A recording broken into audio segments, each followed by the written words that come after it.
I'm Mark Schiemann, and I'm lucky enough to live in and to explore one of the most beautiful places on this planet, the Cariboo.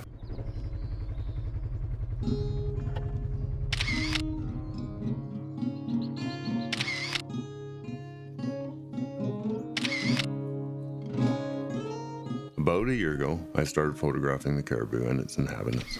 At least its wild ones, anyway.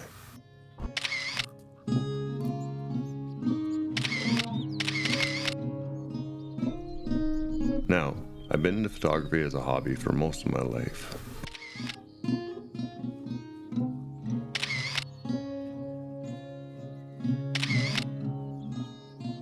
But it wasn't until about a year ago that I decided to take it a little more seriously, and as a photographer, of course, I needed something to photograph.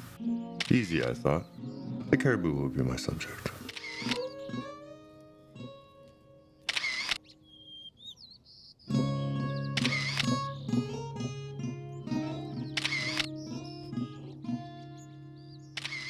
I've lived in the Cariboo for about 8 years, but I discovered the Cariboo almost 3 decades ago when my parents moved here. And their history goes back even further than that. Pretty much every vacation for the last 30 years has been in the Cariboo.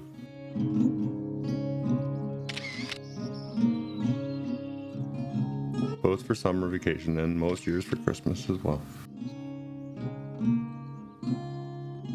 Whether it was searching the Backroads for fishing spots or just to see where they went. Heading up to Quesnel Forest to gold pound with my dad, or just sitting on my parents' porch listening to the birds and watching my pups play. Whatever we were doing, my parents' love for this place certainly rubbed off on me.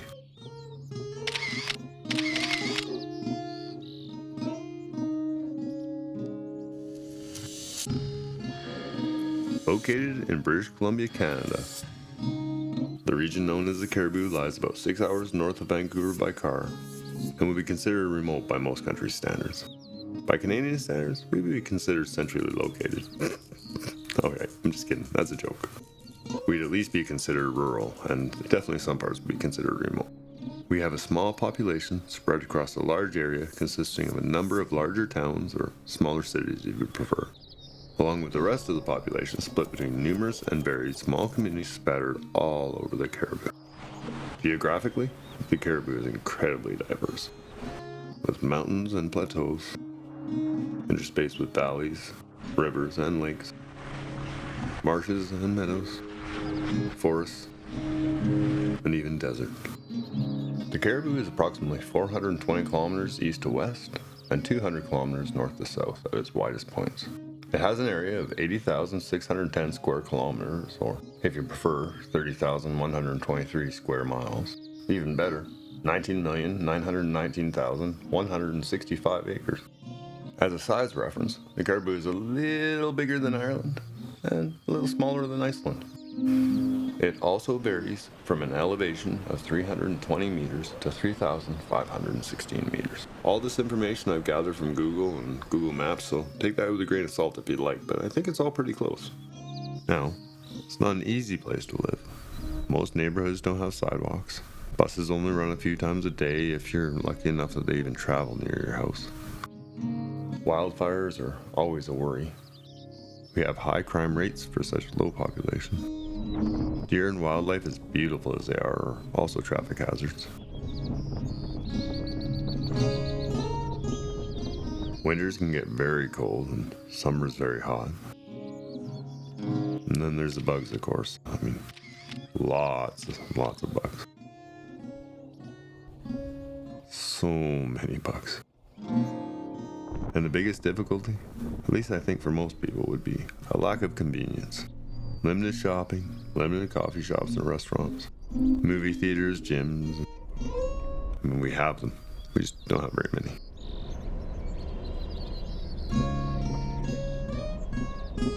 To be honest, I could go on about the lack of convenience for a very long time. For me, though, none of that really matters. In fact, a lot of it I take as a bonus. A, because we don't have all these things, we also don't have a lot of something else, and that's people. Less people means less of a lot of other things. Less paved roads, less inhabited lands, less traffic. especially on the back roads and trails I like to explore. It also means that I can take pictures like this where it appears there's no one for miles.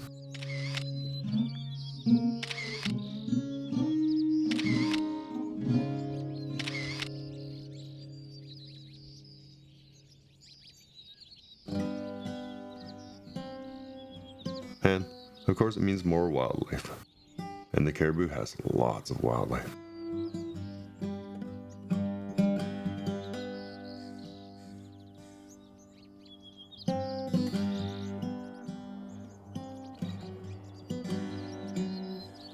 Especially deer.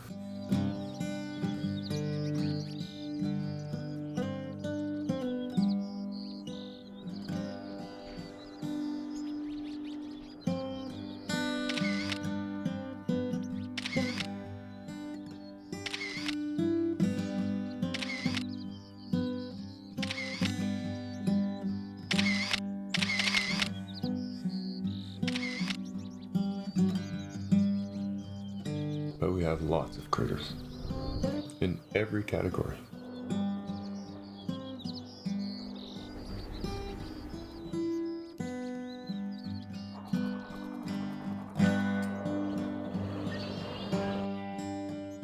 I haven't even come close to photographing everything, and in fact, in a couple of categories, I haven't even started. I have so much more to say about the Cariboo. The history,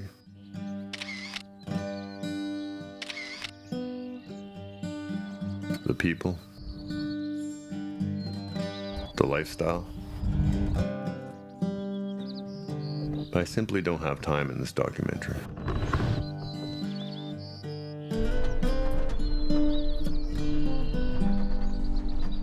Don't worry though, there will be lots of time in future episodes, and after all, the Cariboo is a main character in the series.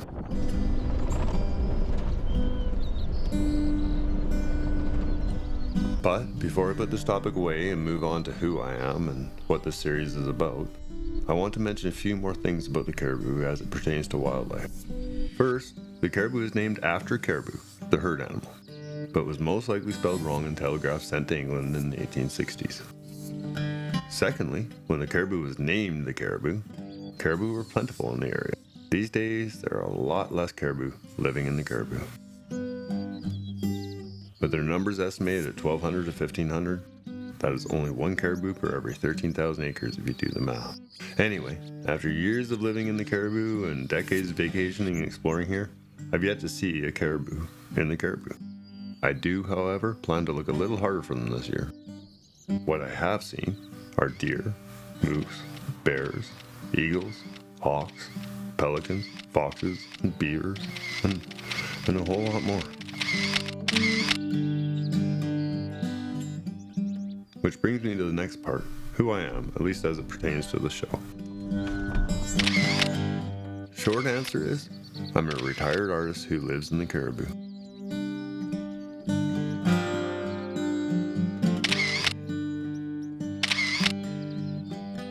I've also spent a good part of my adult life trying to make a living through music and guitar, as well as more traditional art forms such as painting, drawing, and sculpture.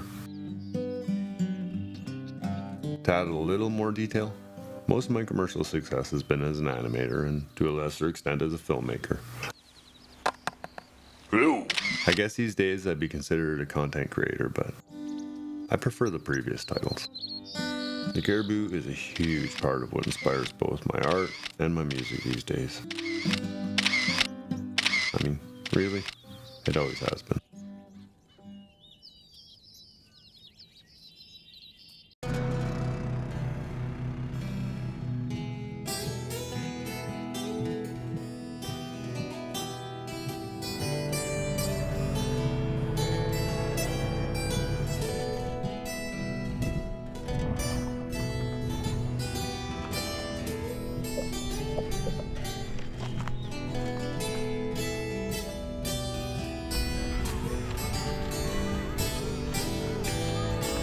Part 2 and Part 3 of who I am is a fairly active outdoorsman and,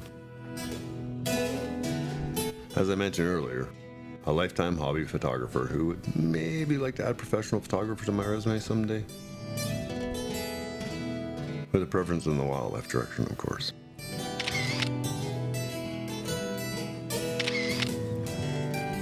I think I'd enjoy being a wildlife photographer. This all gets me to the content and format of this series. I feel like I'm living a pretty amazing life at the moment, and I thought maybe I'd put my filmmaking skills back to the test. No crew, no budget, just me and my cameras exploring the Cariboo.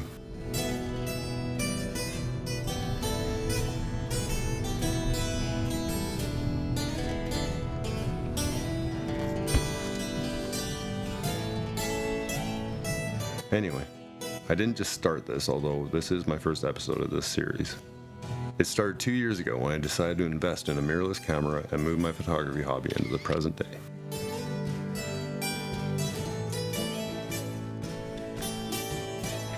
I also had the plan of using the camera to get some of my music up onto YouTube. And as you can see, this has all blossomed into this documentary series.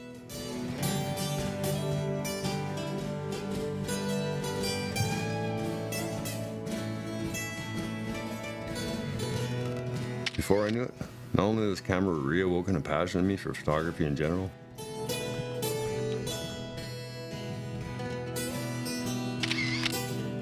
I had discovered the addiction that is wildlife photography and the experiences that go along with it. Not only was I addicted, it had me getting up and out the door at 4 a.m. all summer long. I went from exploring the Cariboo just once a week, or even just once a month, to going out almost every day. It would be every day if I didn't have to edit, damn it. Stupid editing. Which brings me back around to exploring the Cariboo.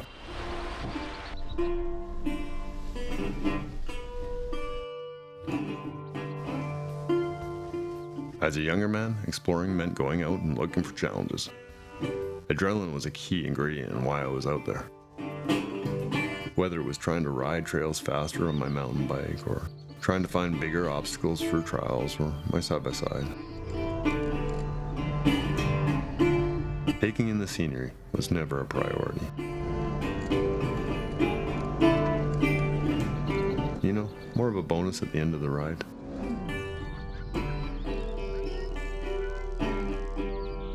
As an older individual, all this has been flipped on its head. It's now all about taking in my surroundings. Slower is better, and obstacles have become a necessity instead of a challenge.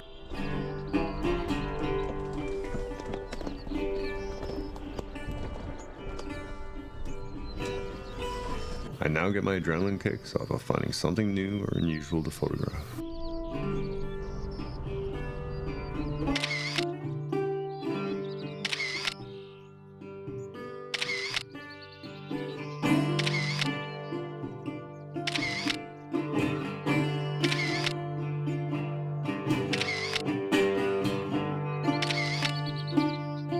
Or, even better, finding one of my furry or feathered friends willing to pose for a few photos. Especially if it's a critter I haven't captured on film yet.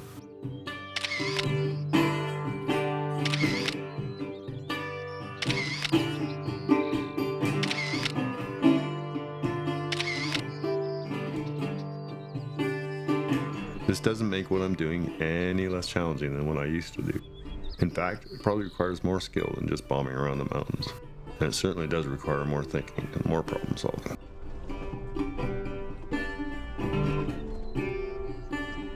Now, I'd like to pause here for a moment as I try to coin a phrase for what it is that at least I think I'm doing, and I think the term adventure photography fits very well.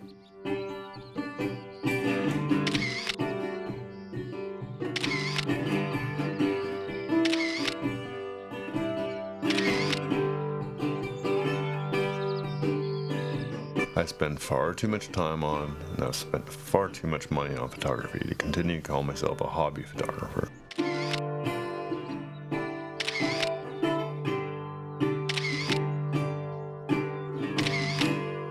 And I hope I don't sound too arrogant, but I would like to think I've moved past being considered an amateur. But at this point, I need to have enough knowledge or skill to call myself a wildlife photographer. an aspiring wildlife photographer at best, but that's only for now.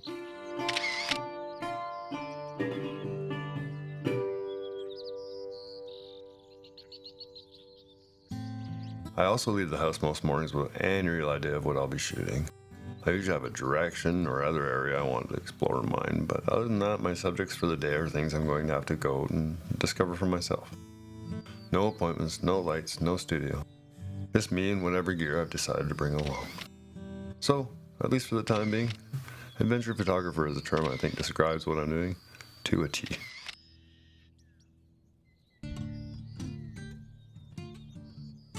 The Cariboo is a very big place. In the last year, I've traveled thousands of kilometers, visited over 100 lakes, climbed over and through so many mountains and valleys, all without ever leaving the Cariboo. And to be honest, I barely made a dent in what's here to explore.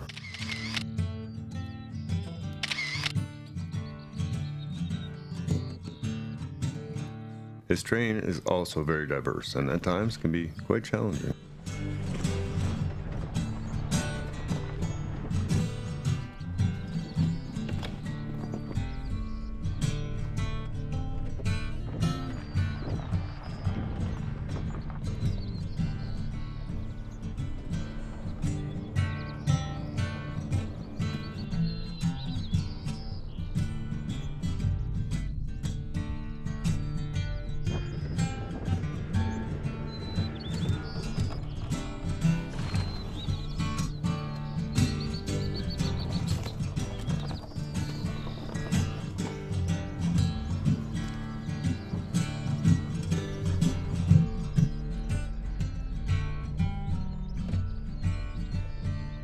So, exploring the Cariboo with a camera requires more than a single solution. My first and best solution is our Jeep we've named Eleanor. Highways, backroads, logging roads, trails, off-trail situations.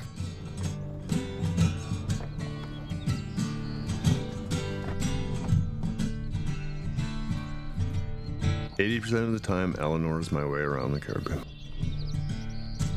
My second most used companion has to be my feet.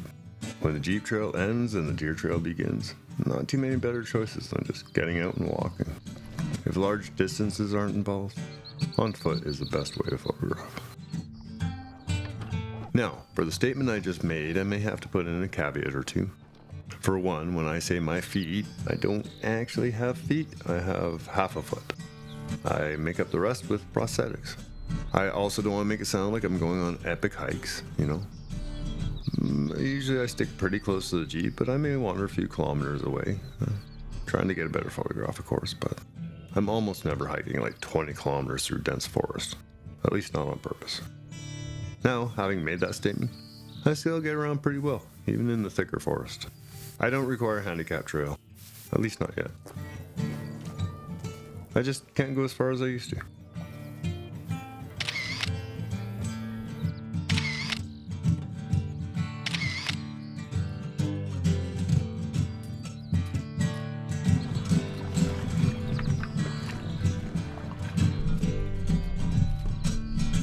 The Cariboo has lots of lakes, thousands of them in fact, so a way to get on the water is a necessity.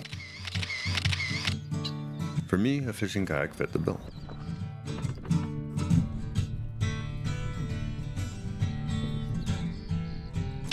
My first time out with the expensive camera gear was slightly terrifying, but with multiple outings over the summer, this has become one of my favorite ways to photograph. Especially if you like birds as a subject. I still get nervous about my gear though.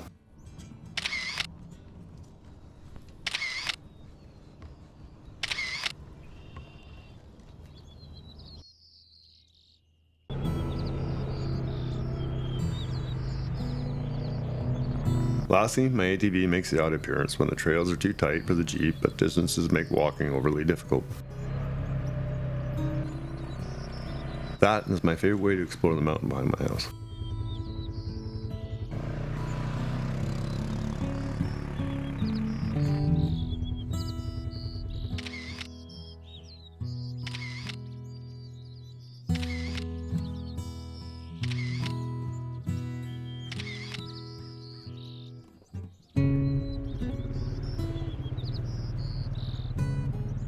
And just as a special mention, I do use an electric mountain bike to explore the Cariboo, but I rarely take a camera with me. Sometimes a GoPro, but rarely even that. I mean, I love cameras and all, but I don't need to film absolutely everything. To be honest, since I lost my leg, I'm not all that great a rider anymore anyway. Oh, okay, that one hurt. I mean, I was never world class, but I used to be pretty good. And of course, there are tons of other ways to explore the Cariboo, but for me personally, that pretty much covers what I used to get around.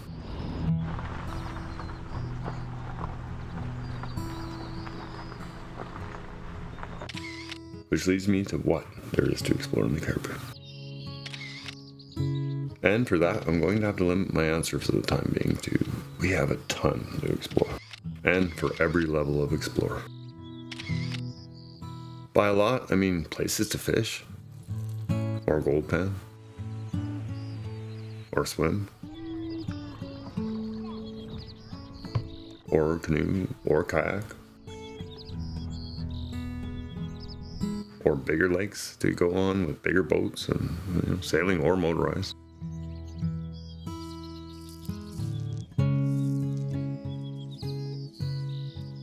We have easy access trails, well-kept trails, hiking trails, and every level of mountain bike trail. Trails for your dirt bike, ATV, side-by-side, or 4x4. There are plenty of campsites and RV spots, and B&Bs and lodges. You can overland or backroad it, or explore paved roads and better maintained dirt roads leading to ghost towns on the Gold Rush Trail.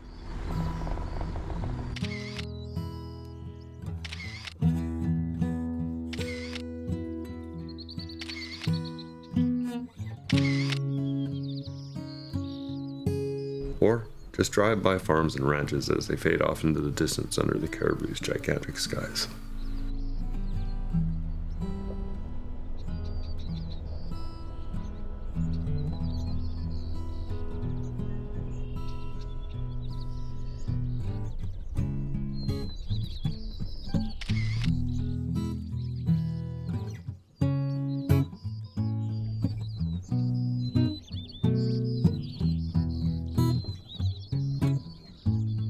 Just a note of caution here though. As I mentioned, parts of the Cariboo are very remote. There will be no cell service, no gas stations, no general stores. I mean, you might not see another person for hours or sometimes even days, so explore with common sense, and if you don't have the knowledge, there's plenty of places that can take you out there and get you back home safely. So use one of them.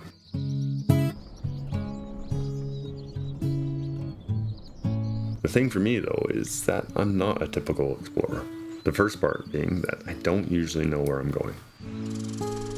Sometimes I'll pick an area, but most times I just pick a direction. North, south, east, or west, and I'll just start heading in that direction. At least until something catches my eye or side road gives me a feeling, and then I'll follow that. I mean, hence the title of the show, Follow the Lens.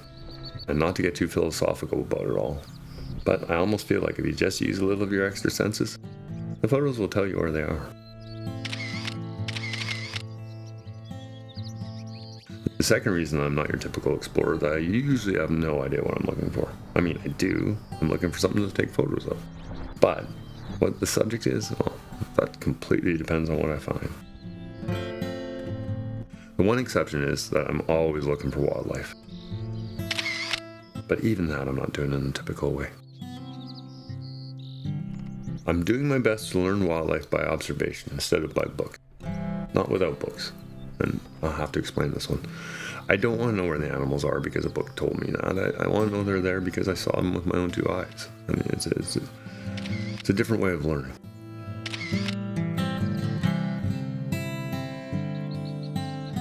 I also like to observe the animals through my own, let's call it human lens. What are they thinking? What are they feeling?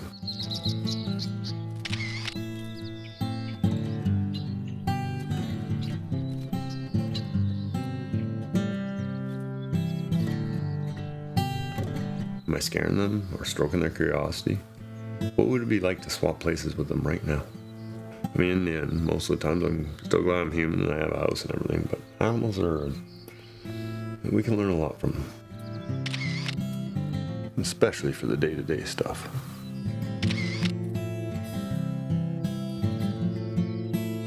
If I've already broken this down to, it's just searching for food or it's just looking for a mate, the way scientific books about animals always seem to do, then I'm going to miss how much animals are actually like us. Also, how much we have strayed from our own origins. Alright, this is all getting a little too esoteric. The point is, once I start getting a feeling for an animal, then I'll open a book and start learning about his diet and habitat, etc., all that stuff.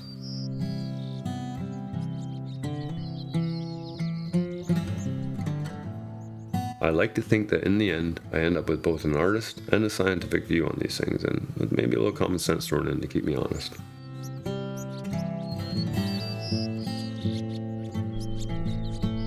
Anyway, this non-specific search for wildlife in a non-specific direction means I stumble upon lots of stuff I had no idea I'd see. Old buildings,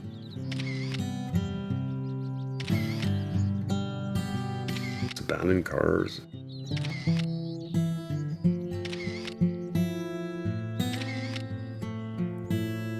interesting livestock,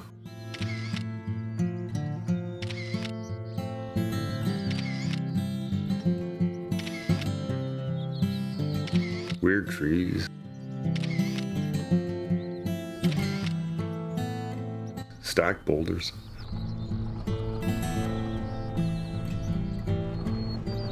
incredible views,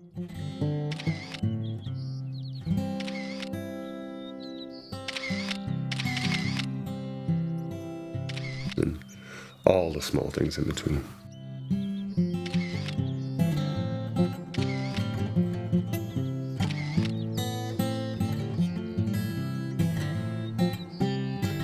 And yes, of course, there are a few exceptions. Sometimes I know where I'm going.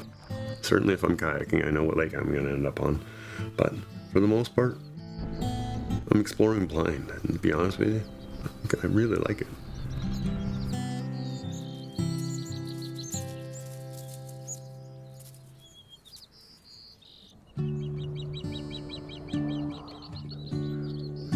You know, when I started this, I didn't realize that wildlife would become one of my favorite subjects. Especially considering I was going to photograph all of the caribou. And, to be honest, I still am. But I think that I pushed myself just that little bit further in the pursuit of wildlife photography.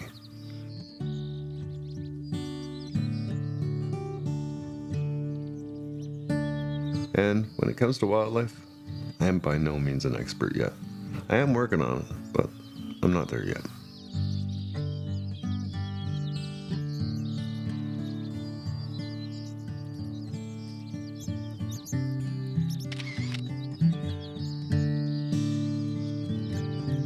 It's not that long ago that I was said, look at that cool duck instead of look at that Barrow's goldeneye or mallard.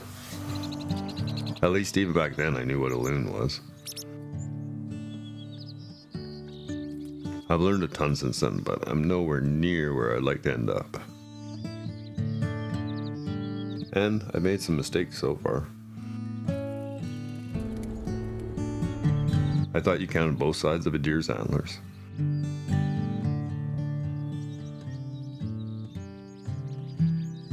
I thought a kestrel was a peregrine falcon.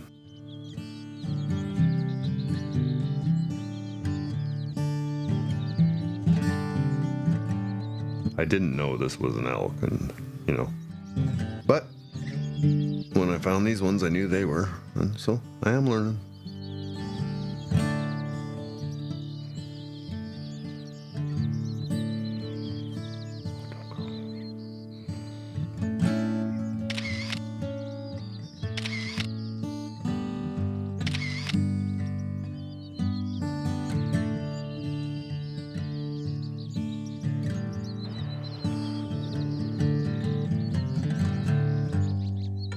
And out of the 51 species of mammal and the 251 species of bird that live in or pass through the Cariboo, I've got a long ways to go before I've completed that list. I'm definitely working on it though.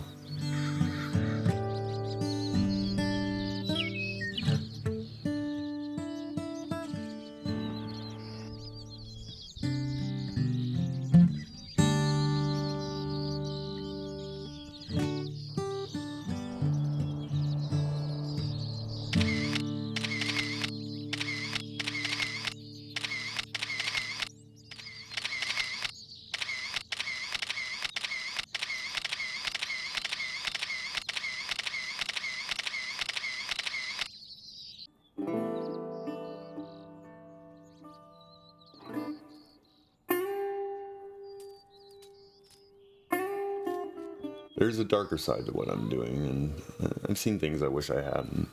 I've seen injured and sick animals, animal remains and parts on a fairly regular basis, and I even saw a drowned deer. That was fairly awful.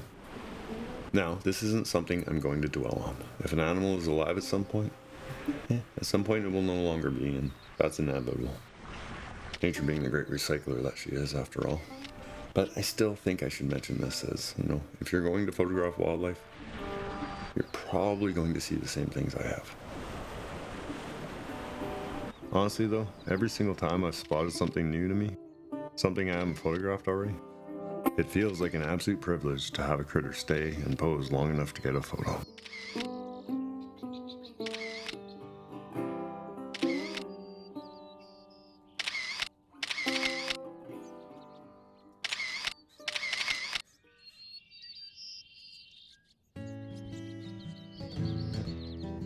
Filming and photographing the caribou has done something else for me on multiple occasions, and it's made me happy.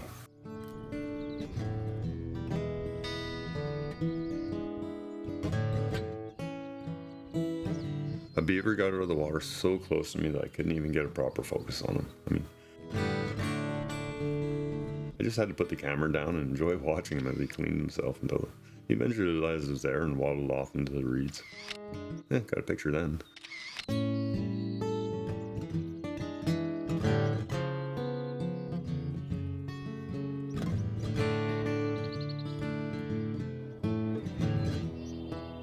I had a fox decide to play with me. He ran circles around me as a couple of deer just looked on.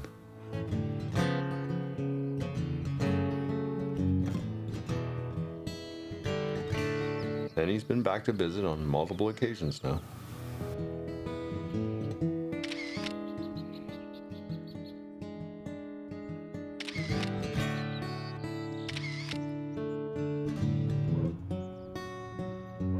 I had the very different experience of photographing turkey vultures that had descended upon our lake.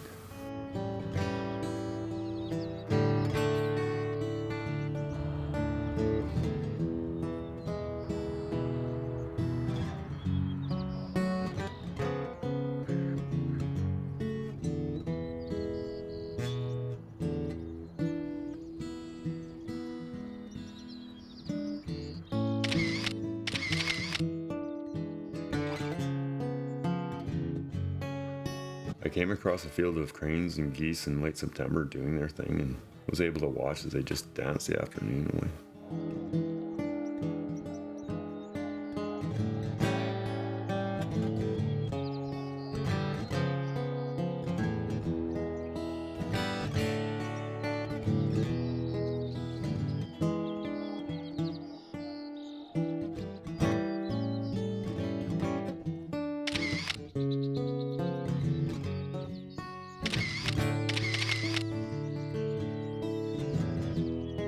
Every time I see a moose, I can't help but just smile.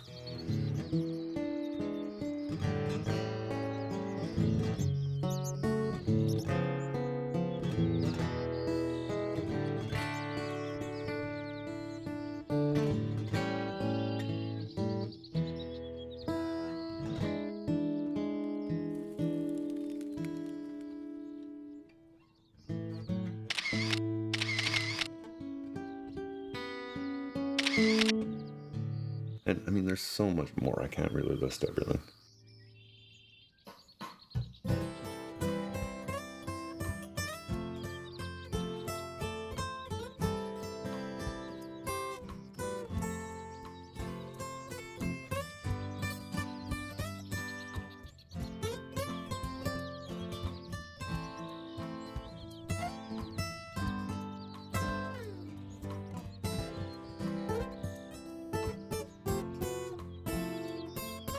And, of course, I get my photographs, which is what got me out the door in the first place. They not only allow me to capture the world the way I see it, they allow me to document and share this fantastic place I'm lucky enough to live in.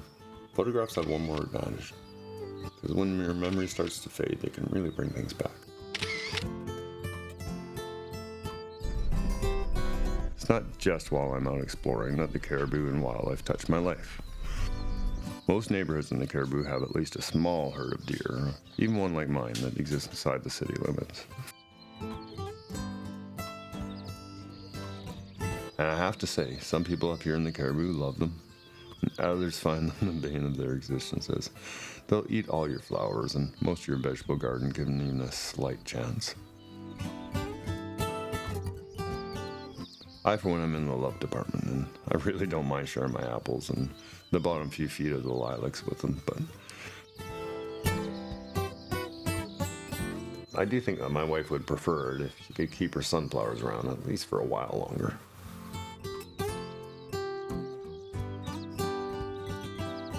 Now, we don't have a huge property, but it backs directly onto the mountain, and there are a number of deer trails that feed into it.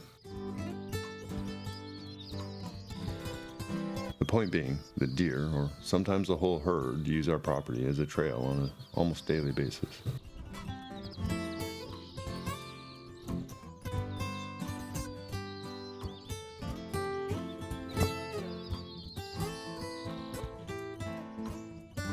One particular deer caught our attention last spring as he had a pretty severely broken leg, and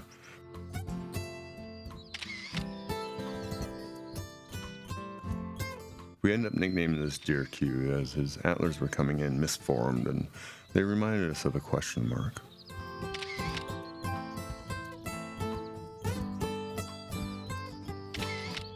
But to be honest with you, we didn't think Q would make it more than a couple of weeks. I mean, he was pretty thin and he looked to be in really bad shape. But Q surprised us, and watching him limp through our property every day kept us hopeful.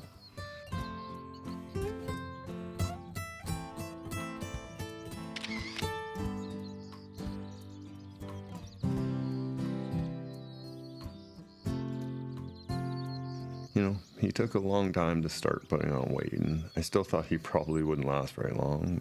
You know, he put my doubts to rest, and before long, summer followed spring, and he started to put on weight. Was even able to start putting weight on his injured leg.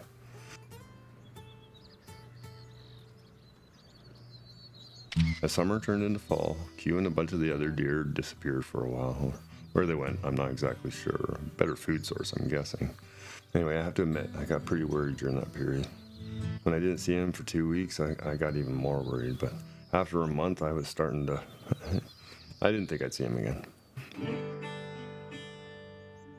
But one morning when I was heading out, I saw him chewing on the neighbor's plants, and I have to say, that made my day. I even drove back to tell my wife, and I think it made her day as well.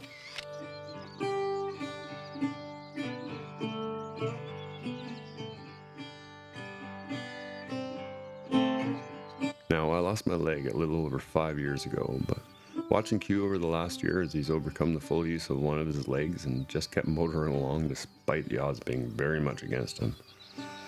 And doing all this without the benefits of doctors or painkillers. I have to say, Q has been a hell of an inspiration in my life.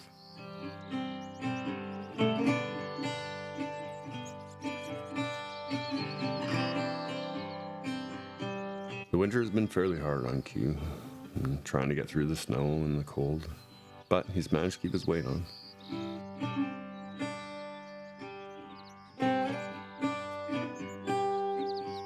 Q also lost his antlers later than the other bucks, and for a while he was head buck.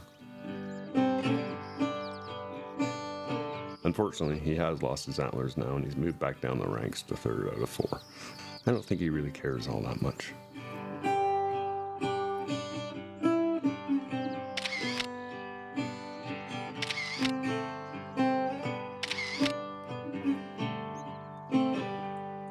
Most of the time we see Q hang around with a doe and her fawn. If you ask me, they seem like his adopted family.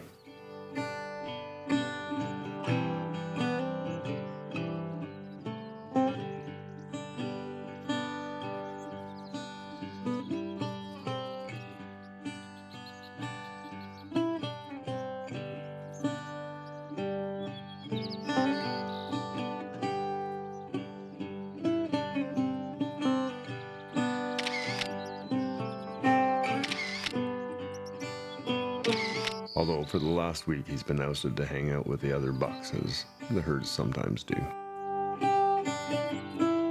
I have no idea how long Q will last. He certainly has an advantage being a neighborhood deer instead of a mountain deer, but even here the odd cougar is sighted roaming around, and recently his injuries seem worse again. My hope is he'll keep beating the odds. I mean, mule deer can live for over 10 years after all.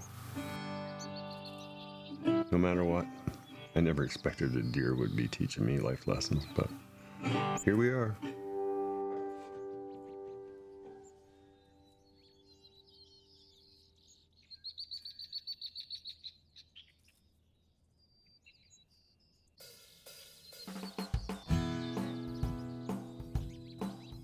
Obviously, it's wildlife that seems to be driving me in this pursuit of exploring the Cariboo.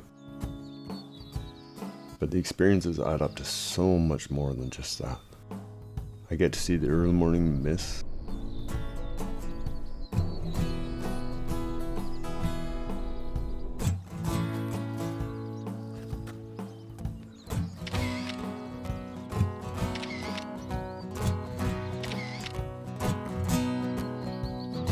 and sun rises through the trees.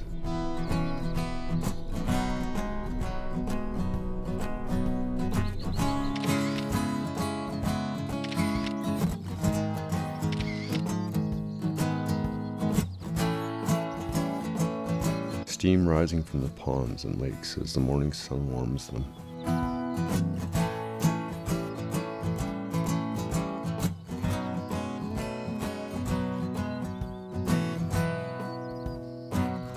Sparkling winter wonderlands and tracks in the snow.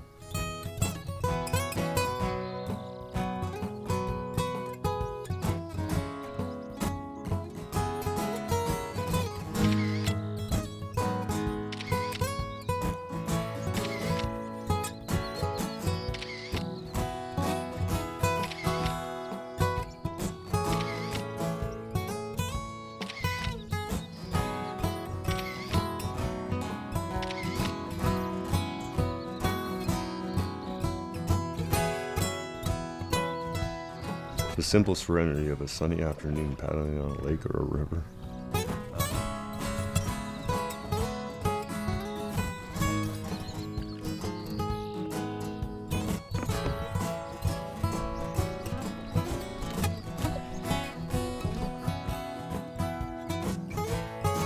The rewards of a stunning view as you turn a corner or crest a hill.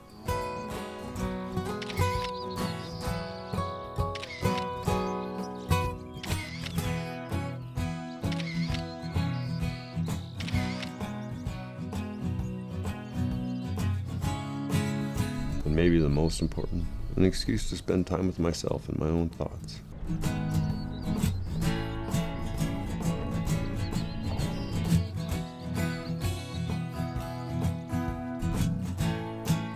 I mean, granted, I quite often bring my dogs along, but honestly, I think they're doing the same thing as I am.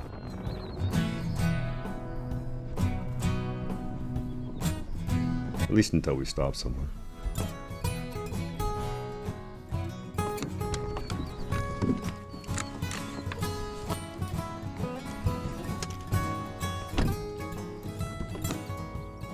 Want to go for a walk?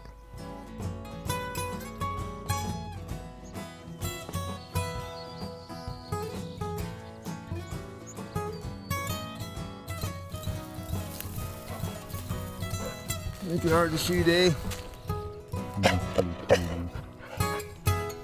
And of course, I look forward to weekends and holidays when my lovely wife can join me in.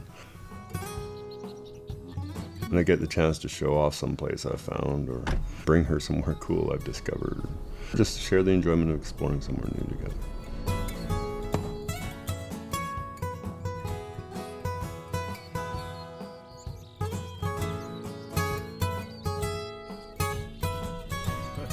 And as much as I enjoy time to myself, having someone to share all this with just puts a cherry on top.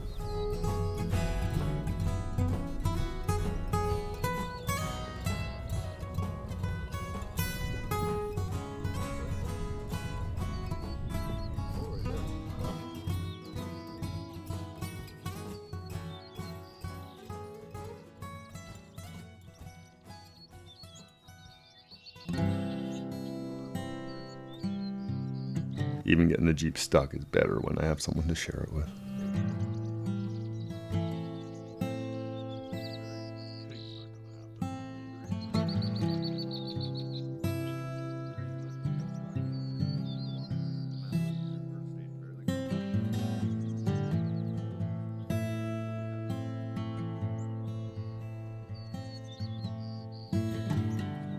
I think I've covered the who, what, where, and how of exploring the Cariboo, but more importantly, hopefully I've given you an idea of why I'm exploring the Cariboo.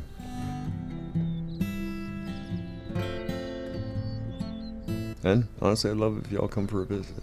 And Williams Lake has a world-class rodeo and excellent mountain bike trails. The title of the show, Follow the Lens, I hope invokes a little of that adventure spirit. But don't wait until summer or your vacation. Grab a phone or grab a camera and get out there. Start exploring where you live.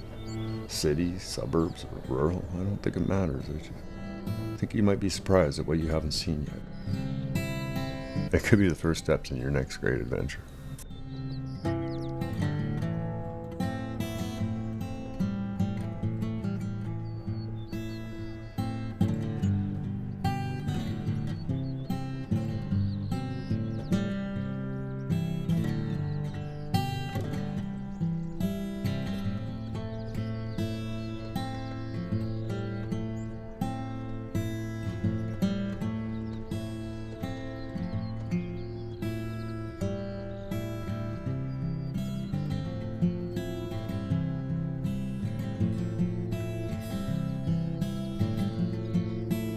Well, I'm just about to head out the door and find some back roads for exploring.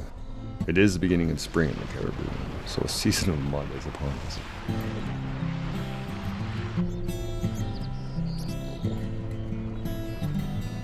If you did enjoy this, please like and subscribe, and if you like any of the music in this documentary, please go to my YouTube channel and check it out.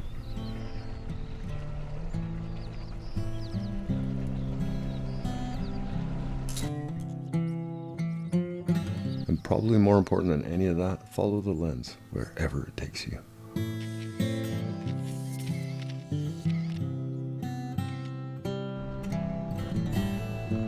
Follow the lens, you might be surprised what you find.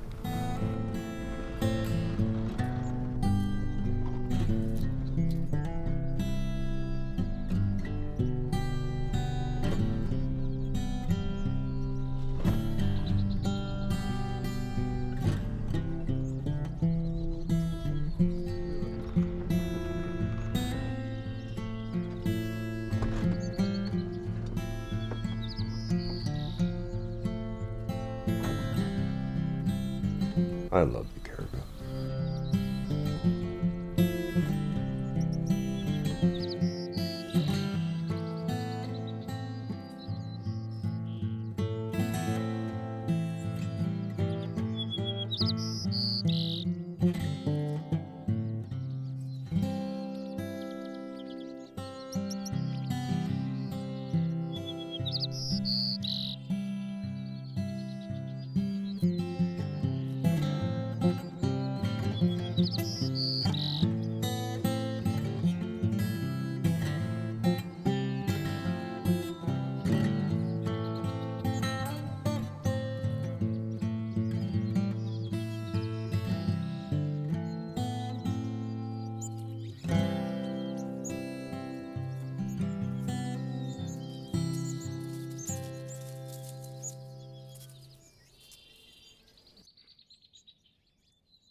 All right, here's a Cariboo ghost town joke. What did the ghost say to the Cariboo? Cariboo. Okay. Oh, all right. Okay. I know that one's bad.